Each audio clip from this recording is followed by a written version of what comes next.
Hi, Derek Johnson with Tatango.com. I get asked a lot about best practices in text message marketing.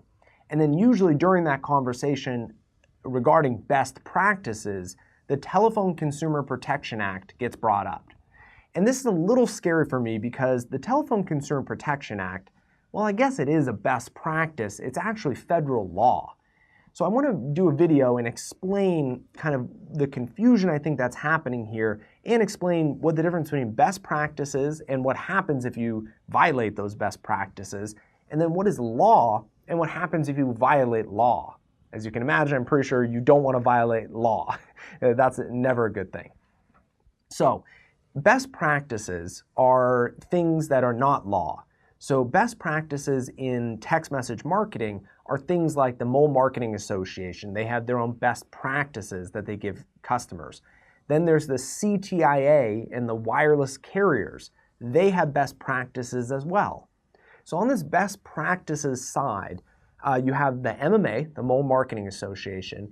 Those are best practices, but they don't have any consequences for not following them. The CTIA and the wireless carriers, they have best practices, and there are consequences for not following them, but it's not like it's not a law. So if you don't follow the rules here, your short code, which is the 5 to 6 digit phone number that you send and receive text messages on, can be suspended or actually terminated. So that's pretty bad, obviously, but you can't be sued for violating the CTIA best practices.